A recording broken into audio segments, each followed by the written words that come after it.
What's up? This Fred Ward coming into you for another episode of Count Time Now. I got my main man, Maduro Lewis. I can call him that now. Everybody can't call him that. Some of y'all gonna have to call him Mizzo. Mizzo. So I'm just letting you know, don't get too comfortable. You understand? You know, it's sacred ground. But man, I'm glad to have you on the show, man. You've been doing some amazing stuff down here on 105. I just model what I see. You know, I think that's a little humble though, cause you might be doing some groundbreaking work, man. This ain't everything you're doing ain't necessarily modeling. I don't know. I think you kind of leading something. We're gonna get into that though. So, hey, Mizzo. So you ain't necessarily born and raised 105, but you 105 anchor. No, so I was born on the 105. My parents from the neighborhood. Okay. But you know, when your mama leave, you got to go where your mama go. Back it up. So I grew up half in the neighborhood, half across town, south side. Okay. Like Kinsman area. Okay. So I was grandma's house up. was anchored here. That was headquarters. Yeah, ain't no missing. But we was cross town. I mean, you know, we was back and forth, but like I said, more half over there, half here. Yeah. So you had. So what was your experience? Because I'm gonna tell you, like, it never ceased to amaze me.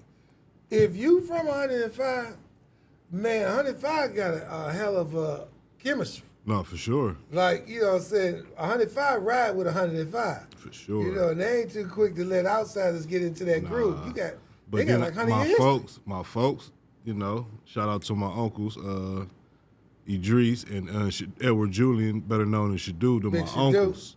So, you know, they put a nice demonstration down for the family where you would be proud from to be from your neighborhood. Not just that, my grandmother was just a phenomenal woman, raised 10 kids, and she just gave us the motto to just, in our household, integrity was everything. Integrity. Like certain words I say I don't just get from outside. Like it really has meaning to me. You know what I'm saying? So Anchored. And then my father played ball, so he was known very well in the neighborhood. You know, I had a different few reasons to be proud to be from this neighborhood. Yeah, I love that. And, you know, this ain't his interview, but your uncle should do. Both of them, I love both of them. Yeah. You know, one that was, you know, he used to cook. I probably got this weight messing with your other uncle. You understand? But Shadu been doing some amazing stuff. He got a book out. Right now. It's his second book. This is fourth book. Damn. So before we get out of here, we're gonna definitely let you know about Big Unc. For sure. So what was it like? Give me a little bit of like, I know you had strong family ties that did some amazing stuff over here. But what was it like growing, you know, just being on 105? What was it? Because you got a museum we're gonna talk about. 105 was everything though. Like it was everything. Just being a kid, you don't really remember a lot. Yeah. But it was like the grass was green. Yeah. And then it was like it wasn't no more. Yeah. You feel what I'm saying? Yeah. It was like I remember the grass being green and the houses had color. All wasn't no abandoned buildings too much, and then that shit was over with. What you think happened? The crack came in. Crack era. The crack era. So I was born in '82. Okay. So I vividly remember right before, like, one of my first memories of life was like some trauma. I seen my uncle get killed. That's 4 years old. Trauma. You feel what I'm saying? Yeah, like, I don't want to get into the situation, but I was outside and I told my mother and my father like what was going on. Yeah. Then I couldn't ever go back outside after that. Like, I remember going on the porch and seeing the ambulance, blood and all that. Yeah. But the grass was green. The grass was green. The trauma was real. The trauma was real. Man. But that's what I like. That's like my most fondest memory of being a kid. Yeah. Like remembering that about my uncle and the grass being green. That's a cold look. You always got a way of putting word. The grass was green. That's deep. For real. And then here comes the crack. And then it wasn't no more. 82. So watch this. When you said 82, I start automatically the way my mind worked. I start thinking like, what was going on in 82, right? Because I'm always talking about. On the ground, we see things happen, right? But a lot of times we don't know or we don't think about the circumstances and conditions that created the reality that we in. In 82, you had the Correctional Corporation of America, right, that they call it now Core Civics. Core Civics. Yeah. It put privatized prisons not only on Wall Street, but it started that war on drugs. I mean, it didn't start it, but it was at the same time. In 82. Yeah. And then we have Freeway Ricky 82, Ross 83. sitting right here. Well, That's 82, crazy. 83. Damn. So at the same time, you got the war on drugs. I'm being born. You hear me? Yeah. You being born, they done created laws that done created harsher punishments for people that get caught in that crack here. But then over here they got 100 to 1 back then. Man, it was when they started coming out with them different laws, they was giving dudes like 175 years for 250.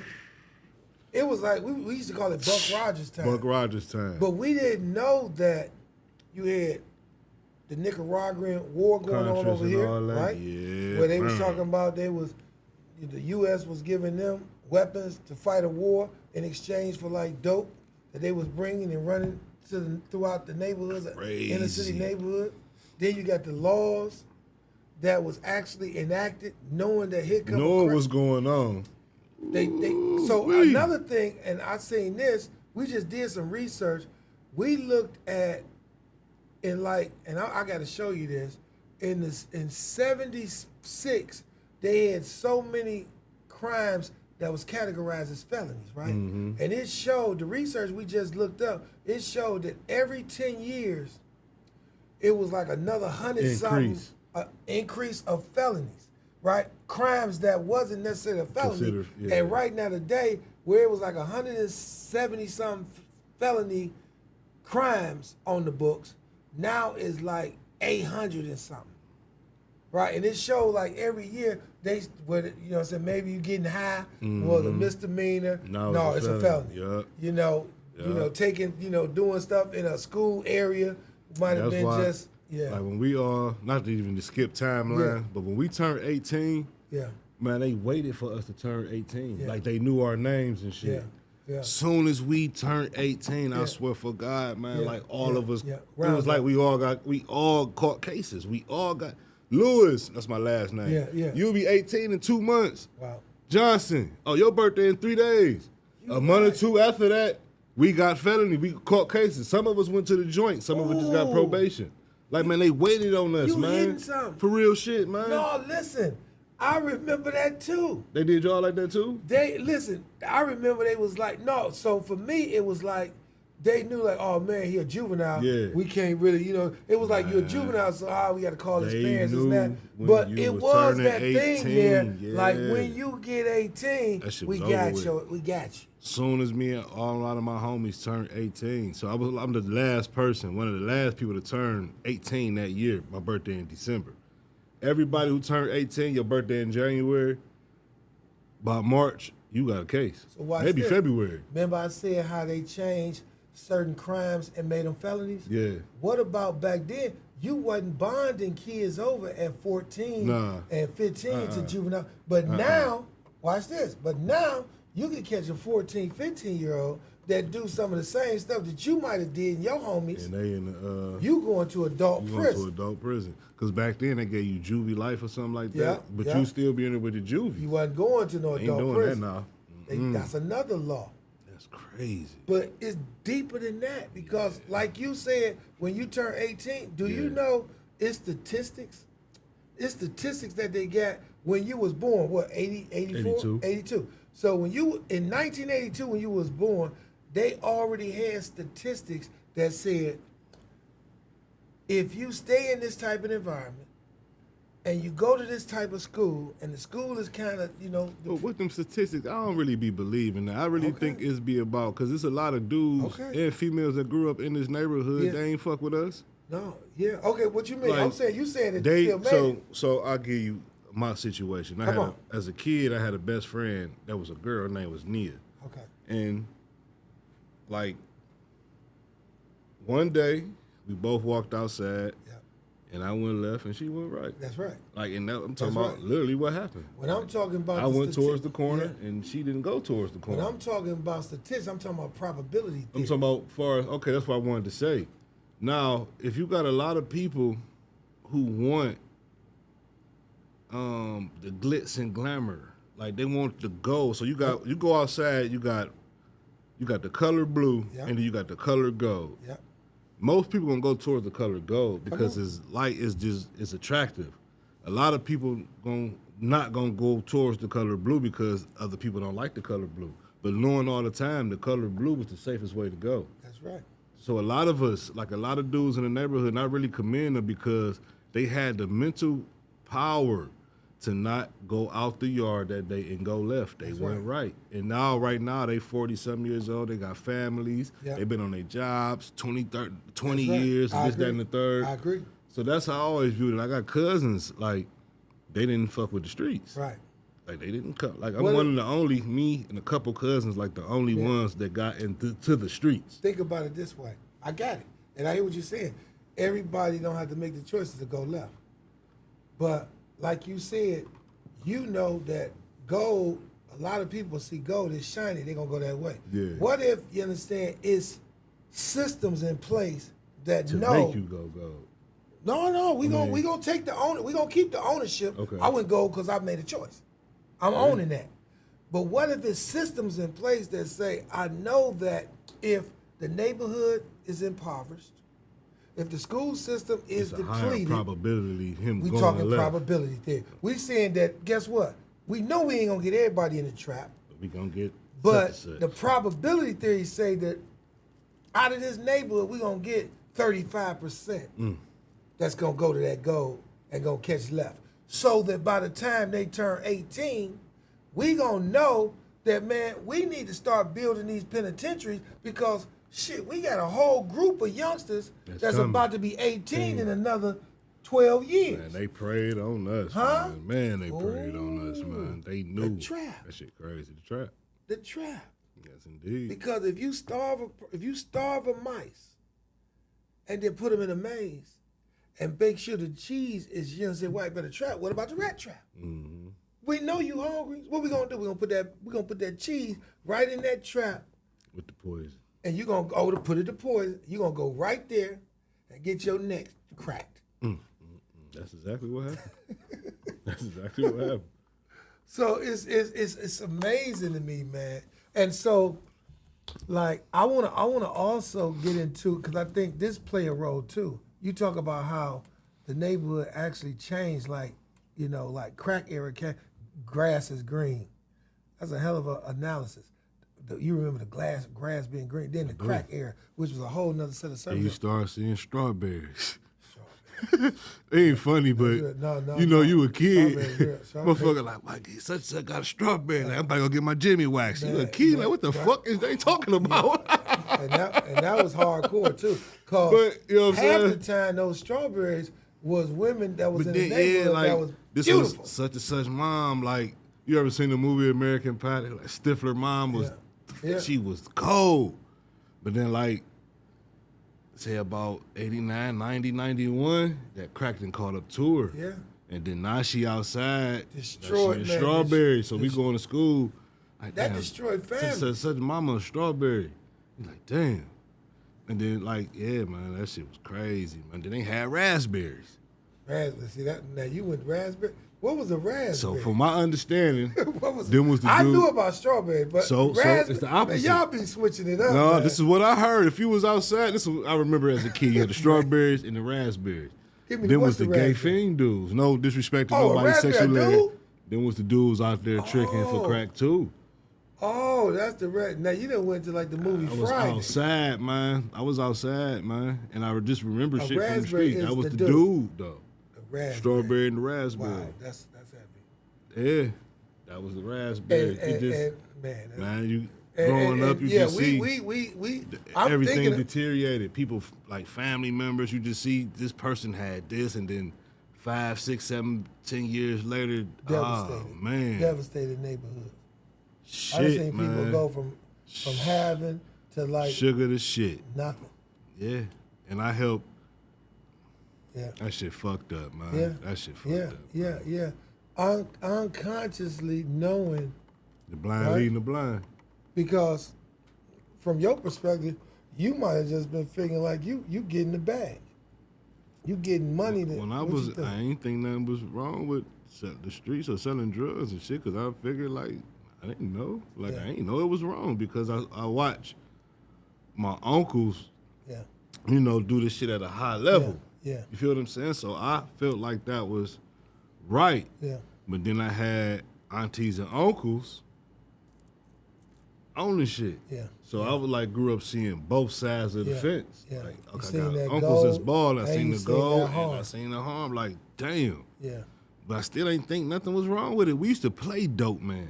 Wow. Man, Fred, we'd make our little fake money. Yeah. We'd like get all our cassette tapes. Wow. And the cassette tapes, it got the little openings at the top. Yep.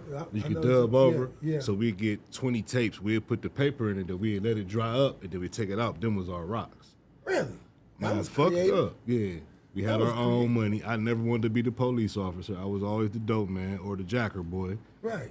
Like me and my sisters and cousins, we'd play dope man. Let me ask you this, because I did an interview a few weeks ago with some brothers, and what I found striking was that, like you say, y'all modeling after the dope man and all that.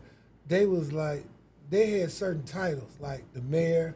I remember, you know what I'm saying? It was a time when they called me Fred Nitty. Oh, yeah, I had a dude that was called Capone. You know what I'm saying? So we actually emulating What you see? notorious gangster crime figures, for sure. right? Yeah. And it's like those became our heroes. Yeah, I was modeling my uncle and their friends. Like my uncles and their friends is like shit. Even this is what I always say. What is the American dream? Wow. I'm asking. What is the American dream? Well, I thought, I got a couple renditions. Okay, go ahead. What I thought the American dream was having a nice car, nice house, being able to, have some of the finer things in life. Growing up, the American dream to me was to live like the dope man. To live like the dope man. He got looked like he lived pretty. Was rich. Yeah. That was the American dream. So that was like the reason we all jumped off the porch, not knowing all of us wasn't gonna get to that. And gonna be locked up by 18. We ain't know none of that. Like, I mean, by that time, yeah, we knew that, but it was still like shit. Like, wasn't no social media, wasn't no DoorDash apps for none of that. For us, we had to sell. We had to sell crack to further our agenda. Now I gotta ask you because you got an inroad to like the younger generation too. You're a younger generation than me, maybe too. So let me ask you this.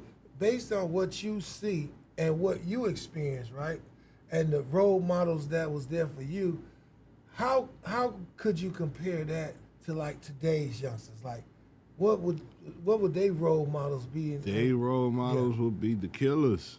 The killers. Because the hustlers don't really get glamorized. Like, we grew up around, like, we glamorized hustlers. Okay. Gangster shit to a certain extent. Like a gangster on some Robin Hood gangster shit, but not no gangster like straight King Von gangster. Yeah. Them two totally different gangsters though. Like we ain't celebrate savagery. Yeah.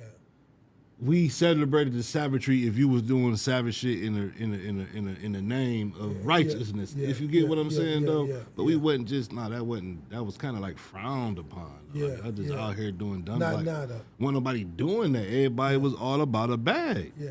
And it was about more. It was still more principles back then. It was honor amongst thieves. What you think is about now? What is it about now? Clout. Clout. If we talk about a generation, they just want notoriety. They don't even care about a bag. They just want to be famous. This new generation will willingly sign a 360 deal. Like, and not even about to use this deal as a stepping stool to go further, but they gonna use it because they know they about to have an extra 250,000 Instagram followers. It's all about clout. Niggas don't care. They gonna kill you just for the clout. Like, little homie, you are never coming home again. And you a virgin. But you got my name. But you I'm just being real, man. You know how many little brothers going to jail virgins, and then they go into jail, and then It's fucked up, man. Like, oh my. No, this heavy. This that Clout. I done heard so much crazy shit, man. Like, that should be sad. And I be crying and shit because I know I helped create this little dude, man. Yeah. I know I helped create this little, because I was serving this motherfucking mama. Yeah. You feel what I'm saying? Yeah. I know I'm serving this mama. She ain't tell us for the first 3 months she was pregnant. She just was spending 50. Every time she called, she had 50. And she was up all fucking weekend spending 50. Collateral damage. Yeah. You know what I'm saying? Yeah. And then she had a baby. Got that womb, got something in the womb. And then you like, then this little nigga grow up to be horrible. Like, he got 6 bodies and he 19. Yeah. And you be like, this such and such son, man. And still out here in the streets. This such and such son. Oh my God, I really got survivor's remorse. Like, I'd be crying, I'd be randomly crying, especially like when I start talking, I fuck around and probably cry during the podcast. That's how compassionate. I'd be so fucked up about, I didn't know. We know I didn't know, man. I'm real sorry. Men cry I'm and sorry. Still be real I ain't men, know, man. You know? I ain't know, so man. So this heavy. This a heavy piece, man. It's a heavy piece, and I can't help but think about the young brothers that need the clout, or the young brothers like yourself that. Because you think about it, man. Think about it like this. Think about this. You see all this crime going on with the young boys, and you ain't never heard about a dollar amount. Mm-hmm. Tell me, what time have you heard it being about a dollar amount? Yeah, man. It's never about a dollar amount. It's about even no fucking respect. Cause little nigga, you ain't even grow up to be a gangster. You been fucking getting sheltered your whole life. Now you a fucking gangster, little nigga. Fuck out of here. Well, they would beg to differ. They're not really like that. That's why they got to shoot they people 4,500 times and shit, like overkill. We grew up. I'm a man. How I stand. I'm a man without no weapon. I can defend myself as a man without a weapon. People can't defend themselves. Yeah. Man, these little niggas is not to keep calling them little niggas. They 5'6", 130 pounds. Like, little nigga, I'll take you. Remember what Grandma said? You feel what I'm saying? I will take you, man. You know what Grandma said, though? Grandma said, if you can't beat him, you pick up something. Grandma said, if you can't beat him, pick up something. But we get into it. I ain't just about to kill you. But now, I gotta kill you. But, like, damn, you don't gotta be dead. Because all we could have did really just was talk. But watch this. I mean, you know, times, I guess, man. Yeah, but watch this. But that don't make it right, though, man. It don't make it right, but it make it real. Like, we was outside, we ain't, like, niggas had straps for protection. We wasn't, like, we had straps for the jackers. But now we in a new era. We wasn't even really beefing. Wasn't even no beef. All our beef we had as little kids, that was like in school, and we left that alone. Once everybody started hustling, we wasn't really beefing with nobody. Unfortunately, that era gone. No, that's over with, for sure. It's that's gone. Over with. And most of these older guys, they scared to death of these youngsters. They ain't scared no young Even though they might not, they might in their mind think that ain't gangster stuff, that ain't real gangster. You better they know. Scared to if death. You beefing with a YN, you better go ham. You better. You better. So a lot of conversation about the murder gang, you know what I'm saying, you know, who they admire for clout and all that. Where is, like you said, when you came off the porch, you had some that went toward the goal, and you had some that, you understand, just lived their life and was productive. A lot of times we don't spend enough time celebrating our young folks that in the midst of all of this, chaos, they actually graduate. Celebrate them, man. You know, taking care of their business, they being creative. Because you notice this, not to cut you off. You ever notice something, man? What's that? Such and such just came home from doing 7, 8, 9, 10 years. He get a party.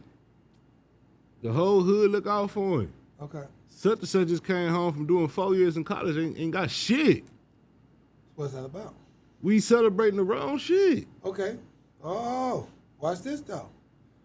It's the same when it comes to like the stuff I be talking about. Voting. It's the same shit. Changing the neighborhood. A motherfucker go to such and such party and pop all the bottles. Everybody pop up. OG throw such and such in the hood. You niggas don't never show up. How I know? Because I'm their recorder or I'm there. We got a brother. But I wasn't either, though. We got a brother off 105. But, we got a brother off 105 just caught 20-something years. And in the paper. 2 of them. Okay, 2 of them. But I'm talking about one particular. Okay, for sure. And when, you understand, and the judge, you understand, had the grace and mercy to say that you could have got life without parole.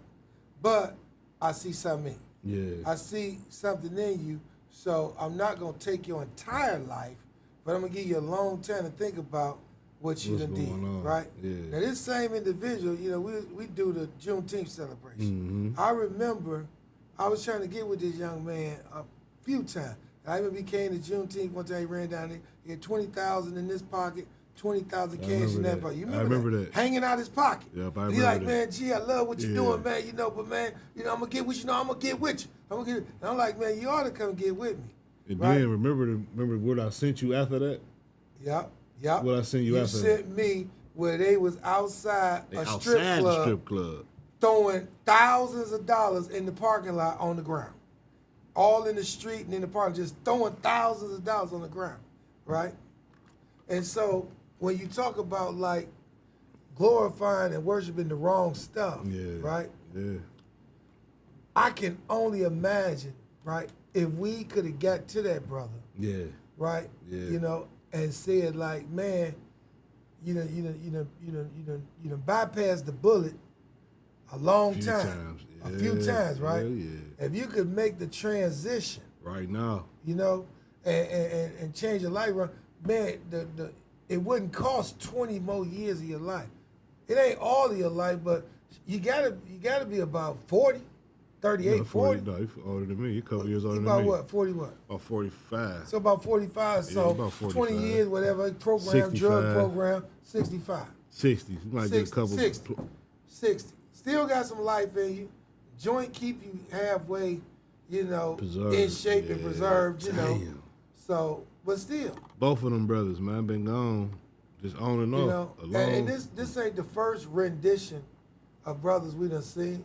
You know, and just to get to 20, some people lose their life. You know, lose their life in the game because they don't know when to like stop. Yeah. Or you know.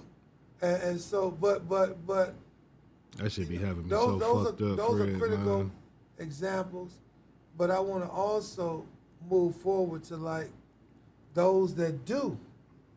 So for you, right? It was a time, man, you've been vibing for a minute, and there was a time in our relationship when you was like, man, you ain't never even used your government name. Nah, I'm so proud because you would throw that. I think you got an amazing name. Yeah, I got my name. That name's strong. From my Maduro Lewis. Man, that shit, for my great grandfather. It sounds powerful. Yeah. To me. You know what I'm saying? But that just come from like being in the streets. Everybody got create these fucking fake ass avatars and shit. You know, his name Killer. Yeah. Motherfucking Luz, whatever your name don't is. Use my government. I remember the time when they be like, man, don't be saying my government, man. I still, and I kind of still be like that. But I be like, what? I'm not doing nothing. I'm not doing nothing. Yeah. Like, why I'm not using my real name. Yeah. I'm not Mizzo. Wow. So Mizzo is, let me tell you. Yeah. I'm gonna give people why my name is Mizzo. You're getting it today. So yeah. History. And this cause you done made a transition. You couldn't have did this. So growing 10 years No, ago. hell no. Nah. Come on. I was a rapper. Okay. Well, I was a producer first. Okay. Before I even started rapping, I made beats. Okay. I wanted to make beats as You kids. still make beats. I still make beats, but not. Okay. But so, my name was Misery Beats. Misery Beats. You feel what I'm saying? Okay. So, my dude Pork, rest in peace. It was a rapper back in the day. His name was Pizzo. Okay. They're from the West Coast. So I see Pork like, "What's up, Pizzo?" He'd be like, "Mizzo." Okay. So he started calling me Mizzo. Okay. My name was Misery. Okay. You feel what I'm saying? Misery Beats. Okay. When he died, he got killed going to West V hustling and shit. Yeah. You know what I'm saying? Yeah. Everybody knew he called me Mizzo. Yeah. People just start calling me Mizzo. It stuck. And then I made a Facebook page. I put Mizzo, and it stuck. Created so that's how I created. But I was already. Yeah. People was calling me Misery. Yeah. Like Misery Beats, or it was just Misery. You know what I'm saying? But Pork said Mizzo. People just started calling me Mizzo. Okay, So Mizzo stuck. Okay. Mizzo never wasn't really my name. Okay. It was just, what's up, Frizzhead? Yeah. That type of vibe, though. You know what I'm saying? I had a bunch of code names. Yeah, but Mizzo, that's how Mizzo stuck. So I just been Mizzo, though. That's good. So let me ask you this. When, because this is important. When did the transition happen for you when you said, you know what, I'm a live like above ground in my truth? Like, it came out the shadow. I always said when I have a kid, I'm gonna be done with the streets. I wondered if you was gonna say, no, I'm gonna be done with the streets. So, I done had a few miscarriages and abortions. He was the one that survived, like through all the, you know what I'm saying? And love that boy. That's my dog. I know. I ain't quit hustling as soon as he was born. Okay. But he was born November 29th, so he right before the pandemic. Okay. So in March 2020, that's when the pandemic came. Ooh, changed the world. It changed, and I'm still hustling during that time. But what's so crazy, now that I look back at it now, like things was happening for me in my life. Okay. Like for me to stop, like being in the streets. I had, right before that, I had got hit by a truck. Okay. I was a pedestrian and got hit by a truck, like crazy shit. So I started investing in myself. Like I bought microphones. I first got my first brick and mortar. Yeah. So that was 2018, March 1st, 2018. That's fucking crazy. Today is March 1st, 2026. Damn. It is. No accident. Fuck me up. Yeah. No accidents. No accidents. Yeah. That's crazy. Yeah. Damn. Come on. March 1st, 2018, I go into business, brick and mortar. Wow. So, like, naturally, I wouldn't be able to be in the hood like that. I got two phones. One of my phones don't ring in the basement where I got. So, like, naturally, them people that was calling me stopped calling me. Yeah. Everybody don't got this other number. Weaning yourself off. Weaning myself off. I got the other number. It's a struggle. So, I moved to another spot. That's June 1st, 2019. I'm going through the motions, like, you know, still it's slow. I'm just moved. I'm still trying to make money. That's when I came with the integrity Baby shirts. bigger. No, he ain't born yet. Oh, he ain't born yet. Not yet. This 2019, June 2019, when I moved from the Rockefeller Point building to the other building I was in on Cedar and Lee. Okay. He was born in November. Okay. So when he was born, like I said, 2-3 months of him being born, a pandemic happened. Ooh. So naturally, for about a couple weeks, I didn't have no weed. Like, it was slow. Man, what? So No during March, my phone, you know how you wake up, you forget to pay your phone bill? My phone was off. I never paid that bill again. Wow. Like, I went cold turkey, like, fuck, like, it's in the pandemic, so I ain't know what, we ain't know nothing about nothing. We ain't know what was about to happen. Pandemic was a deep nothing. demonstration. And then they started coming with the checks. So, you know what I'm saying? Like, shit, like, it's money all in the ghetto. So now I got the studio time, I got T-shirts going, so I'm hustling in my God-given talent now, though. So I ain't even thinking about no weed. Like, I ain't thinking about nothing. Yeah. And then I stumbled after that. Like, something had came. Yeah. Some shit happened, but I was like, I'm it. God, if you make me, if you help me get through this shit that just got dropped off on me, I'm not doing nothing ever again. We fall down, but we get up. And I'd have been, you know, then fell down a few times since then. And I'm like, I'm not doing that no Get more. back up. I'm cool. Like, I'm not doing. I have so many opportunities. Last summer, was that the summer before? Yeah. I was supposed to go down. I was down on my luck, and I was supposed to go down and do a DJ party in West V. Okay. But Oh, yeah. I was supposed to go down there in West Virginia, and I was going to go DJ a party, but while I'm down here, I'm going to see if I could turn this little $500 to $2,500. And it ain't happened like that. The feds came and got my dude, and he got 14 years. And the shit they caught him with, like, they was going to bust that down between both of us. If you would have been down there. If I'd been in the house with him when they came and got him, and the drugs, the money, and the guns, they going to split that up. Sometimes they not gonna believe that's all him. Sometimes you get divine intervention. I set my ass down, and I remember you telling me about that. Man. I thought it was a divine intervention. It was a divine intervention, man. That shit had me crying. Like, I'm very emotional now. Like, I was just never dealt with my emotions. Like, now I deal with my emotions, man. I'm proud. Like, I be crying and shit now. Like, I never dealt with my emotions. Because sometimes we have been taught Like, not to. Yeah. You a man or a mouse, but then, being out Toughen here, up. you don't want to show that your weak spots because people going to prey on. And it ain't even weak. It ain't The even weak, illusion though. was that it was a weak spot Yeah. because I feel a certain way about something, and I'm emotionally tied to something. You labeled it weak. I don't think it's weak. It might be strong. Man, that's the strongest thing for a man, to be a man, knowing he a man. To be able to feel. To be a man, a man being a man, knowing he a man. Yeah. I could cry, and that shit not going. I could be around people, and that's not. I know who I am. I know how I put my shoes on, and I know what I'm gonna do when ain't nobody else here. Yeah. I'm gonna stand on my integrity, and I'm not breaking that for nobody. Now watch this. Let's talk about when you making that transition. You ain't turning that phone back on. That you understand on the left. You bypassed the raid that probably would have got you locked back up, got you away from your son for ain't no telling how many years. So now, you understand, you're doing the t-shirts and all that. Talk about the program you created, Uprising Creative Arts. Which, it's called that, but now I just really go. I still use that, but now it's just Gold Coast printing class. Okay, Gold Coast printing. It was just basically, I want to be the person that I needed. Yeah. Like, I needed somebody to be like, Ms. Maduro, we don't need you doing this. We see you do this. Yeah. We need to invest into you doing this. Talent. Yeah. I need you to do this, but I ain't had that, though. Like, the only person that maybe would have did that, who would have did that was my uncle. Yeah. He was gone. He was already gone. You know what I'm saying? Like, all that talent. I had a lot of talent. Like, they invest, they give you a brick, though. They give you a brick of that shit.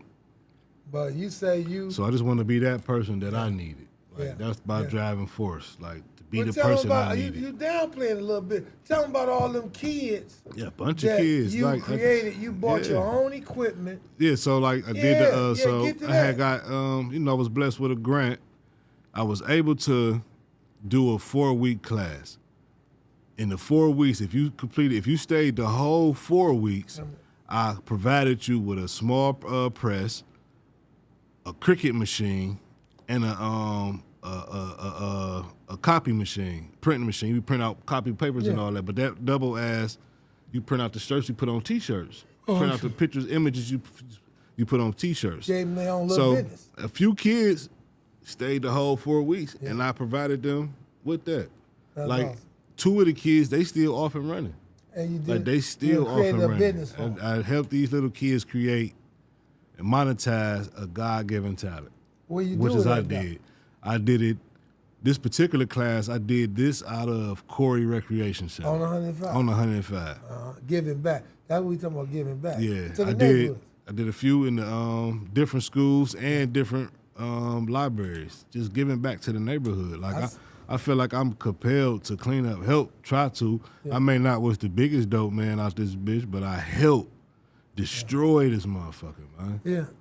I know I helped destroy this neighborhood. You helping to build it back? But I want to rebuild it. I'm going to help. I am helping rebuild this motherfucker. I love that. Like, and I want people to still excuse me because I'm not, like, I am still like 3 steps from out of the streets. That's okay. So I'm still drenched in certain things. Yeah. So like my verbiage, my reactions, my whole posture may be still no apologize needed. But I'm not that person I used to be. Yeah. This is the remnants of that person, and I'm shedding and I'm going into. You know what I'm saying? No, I do understand. Yeah. And I be sometimes I talk to like public officials, and I tell them that the people you need more than anything is the people that's just 3 degrees from the street. They might not have the language. They might can't write out the RFP and all that stuff. But come sit down and talk to them. They authentic, they genuine, and they real. For sure. Right? And I think we gotta still work to bridge those gaps because those are the change makers. They might not be able to sit in the room and they had a shirt on and like I want to be the councilman, but I know I ain't ready. Okay. They wouldn't even, the people wouldn't even be ready for me to be the councilman because you was the same boy that was out here, but that ain't me no more. They don't let that past go, do they? They don't let that past go. That's why people don't remember. They remember that past. People, man, I ain't gonna get y'all was outside. We was going to church, but we gave y'all respect. We moved out the way. but like we still was selling crack, but damn though. It is like it's hard. damn. It's a hard grind getting away from that fast. It is. That's why it's a word called collateral sanctions. Oh, you know that's how we met though. We met on Collateral Sanctions. Let me tell you if you probably don't remember. So the day I experienced the collateral sanction, so I was trying to get an apartment up in Cleveland Heights, and I couldn't get it because they were talking about my background, and I was frustrated. I just so happened to ride past and seen your car. I seen you up in the center. I pulled up like, damn, OG, man, like I try to get an apartment, man, and they talking about my background. Like, man, I ain't caught a case at that time like 10 years. Yeah. You like, you know what that's called? I'm that like, ain't hell right. no. That's a collateral sanction. I said, what's that? You explain. And then shit, I've been around ever since that day. Been around, man. Since and you still been going forward and upward. Yeah. I didn't understand that though. Yeah, that's right. So watch this. We're going to keep moving forward because his story don't stop right there. No. Right now, you got something, and this is, man, I'm going to tell you, you cease to amaze me. You've been talking about this stuff. Yeah. Because you got T-shirts up. So you a historian. Yeah. This is like, man, you know, the unusual suspects, like, you would think, oh, historian, he coming. Yes, I went to Harvard and Oxford and Yale. No, I went to the streets of Cleveland. Yeah, kill all that. Mizzo, your knowledge and history of 105 in this Glenville area and all the old artifacts, people, places, businesses is absolutely phenomenal. Yeah, I'm a history head. I always liked the history. Like, I was into slavery like that. Like, I was so intrigued by slavery. Yeah. How the fuck did they get us over here? Like, how this happened? So I started learning about different... Yeah, enslavement period, deep. So, like, when go ahead. No, go ahead. But I want you to at least tell them, because I know you be doing research, too. I do my due diligence. I'm going to do my due diligence. You got Gold Coast Museum. Yeah, so tell the audience a little bit about what the Gold Coast Museum is. The neighborhood we from East 105th was called back in the day the Gold Coast, which was the second little downtown. I created a company, I just LLC'd it. That's where we from. We ain't from 10-5, we from the Gold Coast. Yeah, okay. So I LLC'd it. So let me go a little further. Once I start getting more knowledge of what happened around here, I start investigating. And what is this, about 2 miles from here to Cedar? Yeah, about 2 miles. At least, it can't be no more than that, from here to Cedar, Yeah, from 105 to St. Clair, 105 to Cedar, maybe 2 miles, man. So much history that happened in that little piece of area, though. Yeah. Considering how big Cedar, St. Clair, and Superior is, 105 is small. Yeah. It's a small hood, but so much significant history happened over here. Come on. I'm talking about significance to not just the area, the entire world, though. Yeah, give it to them. So give a little snapshot. So we got one thing that happened. I would say two of the most biggest things happened over here was the world's first traffic light. Wow. Gary Morgan created, and I'm sorry right now, I forget what year he created the Gary Morgan. Gary Morgan, not just he just created the traffic light, but that's one of the greatest things he invented was the traffic light, which was on 105th and Euclid. Wow. It's also the same place Winston Willis was thriving, and he had the Scrumpty Dumpty and everything that a black businessman had going on right in this same exact. I went to the Scrumpty. You see what I'm saying? I watched them karate movies. We can come down a little bit. You had the Liberty Theater. You had this Joe Shuster, and the story of Superman. Joe Shuster. I knew that name. And Jerry Siegel. They created Superman. They actually went to Glenville High. And they grew up in the Gold Coast. One on Amore. One on Amore, the other one on Kimberly. Yeah, on Kimberly. We got the story the house is still there. Superfly, the 70s black exploitation film Superfly was basically took the image of the guy Scatterbrain that was in the neighborhood. Big time businessman, flashy dude. He had a lot of things going on. We ain't gonna get into everything, but he had a lot of things going on. But he was also tied to where we at right now in real time, the Cafe Society and Club Tijuana. That's across the street. They was to bring a lot of stars that was happening back then. Duke Ellington, Count Basie, Ella Fitzgerald. We got what's my man name? I got his daughter. They be singing. Unforgettable. Not Unforgettable. Nat King Cole, you dig what I'm saying? Okay. Appreciate you. But then not just that, like even with that movie, Ron O'Neal stayed on here too. The person that played Scatterbrain. Wow, he was. And that just famous people, and that's just some of the stuff that happened over here. I be so intrigued talking about it because I be like I'm a nerd. Like I always been a nerd, but I was just like in the streets. Like I never really fit in with my friends too much because like, this nigga Mizzo making beats. He in a house on the computer. I sold all my drugs to like selling drugs. Like I go outside and be selling crack and then go in the house and be on the computer. Niggas don't even know how to use computers, but I was intrigued by all this history. Yeah. Martin Luther King and both Malcolm X both spoke at Corey's church. Yeah. You know, this neighborhood was a Jewish community before July 23rd, 1968. What was that? That was the Glenville riots. Glenville riots. I got a lot of due diligence of what happened in this neighborhood. I'm talking about. That's heavy. And then not just that. That's just some of the stuff. So, like, come to the museum and we can talk about. There's a lot of things. Like it's a lot of stuff I have no idea. So we need the community and people to come in to put dates and records on these things. So let's tell them what you did so far. You've been gathering all this information, and I know the audience probably, that's where you get that shout out and that clap for the fact that he just riddled off all this different history, multicultural history, Jewish history, African American history. He ain't just black, white though. Right, okay? Yeah. On 105. The fact that you done took this and got actual original photos. Oh, yeah. Right? Yeah, I got a picture of my grandmother's house. Yeah. Did you know? Let me say that too, though. But I only say that because they kind of go together. Okay. My grandmother's house was built in 1909. I have a picture of her house. Wow. 1909 newspaper clipping. Wow. That's how far back I'm going with this. I got a picture of Glenville when it was just dust and tumbleweed. They don't really say where it's at, but it lets you know where it's at. Like the Glenville community was a house, a horse and carriage. That's how far back we going, though. Like, I even got the history. Jesse Owens bought his mother and father a house on Westchester, same street my grandma stayed on. His mother actually died in the house. Really? Like, they kind of like downplay the house, but for us, that's a win for me because that's history. Yeah. That's Jesse Owens. Jesse Owens. You know what I'm saying? I'm gonna use Jesse that. Owens. He moved his parents. He moved his parents on the Gold Coast because this was little downtown. Come on. You know what I'm saying? This was the place to be.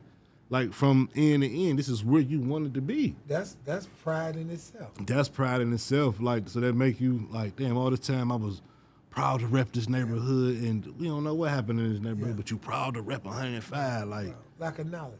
But just now, really don't know. Want people to know this is why you proud of repping this neighborhood. And so you done created a gallery on 105. You done created a space where people, and you need support. Yeah. Let's be clear. So this is where we got to try to bridge the gap between like the art museum, the National History Museum. Just the museum.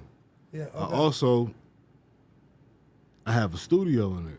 Okay. So we doing audio, we doing video, we doing T-shirt printing, we doing photography, everything on the Gold Coast. And you got it open for like, you would like to have it open for like youth to come and learn. And, well, that's the whole thing. You said something about computers, right? So you want to put computers in there? It's all about funding. If I could, get the funding to fix it up and do this, I want to get like 10 computers in there. Then we had a computer classes in there. Like we need somebody to donate 10 computers. Yeah, like we need somebody to donate some funding. Now this where it get real when we talk about neighborhood revitalization, because he ain't talking. This ain't him talking about what he would like to do. He doing it now. That's what I noticed. The doors is open. The lights is on right now. But they gotta stay on and stay open. He not connected to the resources. And I know for a fact that there's millions and millions of dollars in the art community. I think the Gun Foundation support art, but they probably don't know what he doing or what he do. So whoever got access, I think I got a little access. We need to let them know that we got a Glenville diehard that done changed his life around, that's actually doing some historical stuff that's beneficial not only to the neighborhood, multi-generational, right? But also able to be able to pour into some of these youngsters that's out here. So with the youngsters, right? I even busted down with idle time. Turned the museum into like a 6-week class for sixth So graders to college students. Like just turned this whole Nemo to a class though. You know what I'm saying? Man. Like, cause there's so much information to unpack, and we still in the neighborhood, so we can go visit things. You can come, like, it's deep. Like, it's not just no regular stuff here. Do you get how people get in touch with you?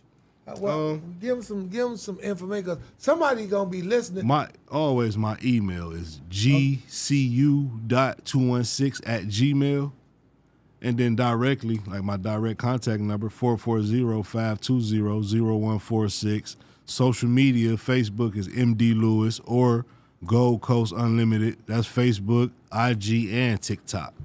Yeah. And that don't mean that you gotta, or you can stop by at the museum, 1212 East 105th, Cleveland, Ohio 44108. You got a mailbox out there, don't you? Nope, I don't. You got to put it in the mailbox. That's what I got to do. They might want to drop a letter. They keep saying that, yeah. They might be out of town. They might be from another state. That's why I come make sure I open the door at 7 o'clock. I make sure I'm there. No, this is real. But I definitely needed a mailbox, though. But it's all about, man, Fred, like, this is my life. This is what I love to do. But it's all about funding, like, to get it bigger and better. And like, I see that thing over there with Casper C on it, though. Like, I need that. Yeah. Funding is a piece. Your vision is the anchor. Indeed. Your passion is the pillars that build the house. Indeed. Cause it's people got money, but they ain't moving nothing. They ain't inspiring nobody. They ain't changing no lives. They just sitting with the money. Yeah, for sure. It's just sitting there. Yeah. So I can show y'all. Right? Money over purpose. What'd you say? No, Shantae said that. Oh, she said money. Okay, that was another. She said purpose over. Purpose over money. No, it was purpose over something else. Purpose over paper? Yeah, but I heard somebody else say that last week. They said people over profit. People over profit. Yep. Somebody else said the same thing she said. Yeah. I'm like, damn, same demo. And I think that's what you're doing. Yeah. So funding is needed, but for those people like yourself that's visionaries don't wait for money to activate a plan and a vision. They start doing it, right? And they do it in faith. They do it with the energy that was within their God-given talent. And other good people come along. Like, he moving, he in motion. And that's why I wanted to get him on this show, because he more than everything he done in his life. Right? He done transitioned. He vulnerable. Man, 5-10 years ago, he couldn't just call out his phone number. 2016, no. You can't just give out your phone number if you ain't living right. Even 2006, 20 years ago, I'm 43. Yeah, it took me a while to get to where I'm at, man. We had to lift this. We had to lift this. I need to reach out to some folks I know. I know Famicos is in this area. They'd be excited to hear about what you're doing, Maduro. That's one thing I want to do. I want to get one of these old houses and restore it back to like the 60s. Yeah. And make the house the museum. Yeah, I love that. You know what I'm saying? Start right there, and then you move it. They do it all the time. Yeah. Like on Lochmere, you know what I'm saying? Yeah. Council President Blaine Griffin, man, he been instrumental in supporting a lot of people that's been turning that neighborhood into a wonderful place. For sure. You can walk. They got the Porch Fest over there. I went to a couple of them Porch Fests over there. Yeah, and so we need to talk to Councilman Conwell, right? Because he should be supportive of this. Yeah, like now, he got the awnings done. I need the awning. I'm trying to find somebody to do the awning. Yeah, Kevin Conwell, he'll support. And his wife got investments in this neighborhood, too. They invested.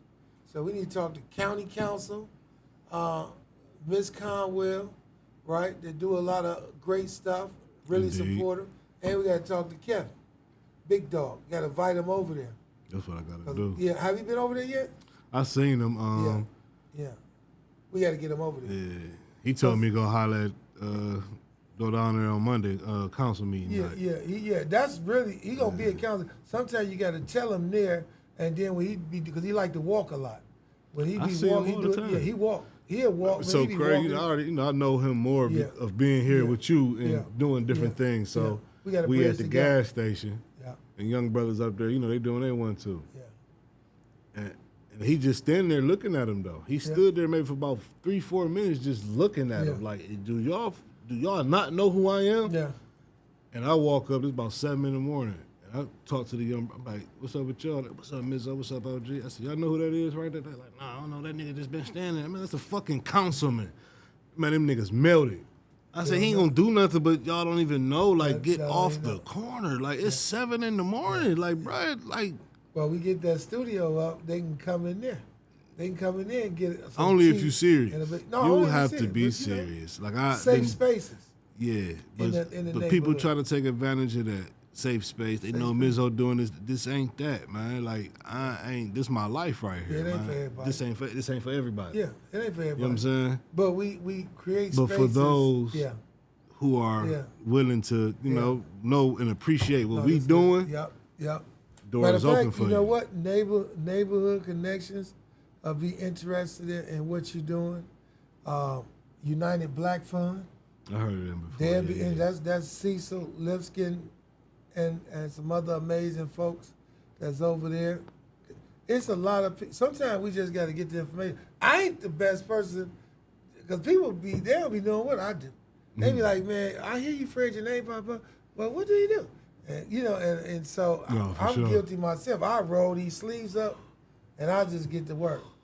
And it'd be another thing. Yeah. I still be navigating like I still got the Yeah. street on me, so I don't be, Yeah. full-fledged in the camera like I know I'm supposed to be, because Yeah. I'm still like just still being comfortable with that. Yeah, though. yeah. Like, But you I know what I'm think- saying?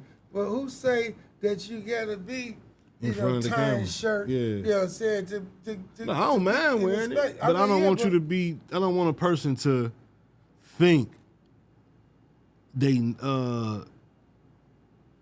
just let Mizzo be Mizzo. You should Just be. let me be me. Don't worry about my attire. Don't worry about. Just know I'm a man of integrity. Yeah. That's all you need to know. Then I'm you- a man then- of integrity. Then all you need to do is move with integrity. That's And it. If they get it, they get it. If they don't get it, shame on you. Hey, Because one thing about it, the truth don't come out of a person's mouth, it'll come out their pores. you better say it. For those that have eyes to see and ears to hear what the That's it. Spirits say to the churches. You know what I'm saying? Hey, I blessed y'all today. I know if y'all didn't know about Maduro Lewis, you know now. And guess what? When we talk about donations and supporting the cause, y'all know y'all be spending money on all type of stuff. It don't hurt to drop off $20, $50, whatever you can. Everything matters. For bigger institutions that got budgets to do that, hey, y'all should. But for everyday regular folks, you'll be amazed that what a bunch of people, a little donation from a bunch of people can help lift this vision and also help change some of these youngsters' lives and get them the education they need so that they can really, you understand how, what you say, they want to be, you say they looking for clout. Mm-hmm. They can redefine what clout is. Clout is. Right? And not let clout be a pathway to their own self-destruction. So, man, hopefully you got something out of this show. I did. I'm honored to have you, brother. You got flowers coming while you're living. I love you, brother. We love each No other. homo, you know what I mean? But Fred Ward checking out. Hey, you know he exists. Do what's in your heart to do. Fred Ward checking out.